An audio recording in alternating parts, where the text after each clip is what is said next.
మరోసారి జన సైనికుల నుండి ఇబ్బందులు ఎదుర్కొంటున్నారు పవన్ కళ్యాణ్ మాజీ భార్య రేణు దేశాయ్. ఇటీవల పవన్ కళ్యాణ్ రాయలసీమ యాత్రలో భాగంగా కర్నూలు జిల్లా మంత్రాలయం పర్యటించారు. ఈ సందర్భంలో అదే నియోజకవర్గంలో రేణు దేశాయ్ కూడా ఓ టీవీ ఛానల్ లోగోతో ప్రత్యక్షమయ్యారు. ఈ న్యూస్ పై సోషల్ మీడియాలో పెద్ద చర్చ నడిచింది. పవన్ కళ్యాణ్ కు వ్యతిరేకంగా రేణు దేశాయ్ ని వైసీపీ రంగంలోకి దించిందనే కథనాలు వండేశారు. ఈ వార్తలపై ఘాటుగా స్పందించింది రేణు దేశాయ్. రేణు దేశాయ్ తన మాజీ భర్త పవన్ కళ్యాణ్ ఇమేజ్ ని డ్యామేజ్ చేయడానికి వైసీపీతో కలిసి పవన్ కళ్యాణ్ ప్రచారంలో ఉన్న రోజునే అక్కడ ప్రత్యక్షమయ్యారని, ఆమెపై జన సైనికులు ఆగ్రహం వ్యక్తం చేస్తున్న నేపథ్యంలో తనపై వస్తున్న రూమర్స్ ని తిప్పికొట్టారు రేణు దేశాయ్.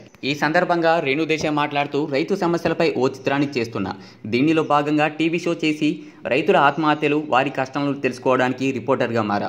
ఇలా చేస్తున్నందుకు చాలా గర్వంగా ఫీల్ అవుతున్నా. నేను కామ్గా ఉండాల్సిన అవసరం లేదు. ఇన్నాళ్ళు మౌనంగా ఉండి ఇంకా ఎక్కువ సమస్యలు తెచ్చుకున్నా. నాపై ఇష్టం వచ్చినట్టు వాగుతున్నారు కొంతమంది. వాళ్లకు మెంటల్ ఉందో మరేదో తెలియదు కానీ నోటికొచ్చినట్టు మాట్లాడుతున్నారు. నేను ఇంతకు ముందే చెప్పా, ఏ పొలిటికల్ పార్టీలో జాయిన్ కాను అని. మీకు కొంచెమైనా బుద్ధి ఉండాలి కదా. నేను ఏదైనా పొలిటికల్ పార్టీలో జాయిన్ అవ్వాలంటే అది సీక్రెట్గా ఉండదు, ప్రపంచం మొత్తం తెలుస్తుంది. ఎవరైనా పార్టీలో జాయిన్ అయితే ప్రెస్ మీట్ పెట్టి మరీ వెళ్తారు, సైలెంట్గా పార్టీలోకి వెళ్ళరు. నేను ఏ పార్టీలోకి వెళ్ళడమే కాదు, ఏ పార్టీకి సపోర్ట్ కూడా కాదు. ప్రస్తుతం నేను రైతు సమస్యల్ని తెలుసుకోవాలని ప్రయత్నిస్తున్నాను. పని పాట లేని మూర్ఖులు ఈ విషయంపై అనవసరమైన కామెంట్ చేస్తున్నారంటూ తనపై నెగిటివ్ కామెంట్ చేసి వాళ్లకు స్ట్రాంగ్ వార్నింగ్ ఇచ్చింది రేణు దేశాయ్. ఈ వీడియో కనుక మీకు నచ్చినట్లయితే లైక్ చేయండి, షేర్ చేయండి. ఇలాగే మరిన్ని అప్డేట్స్ కోసం మా ఛానల్ని సబ్స్క్రైబ్ చేయడం మాత్రం మర్చిపోకండి.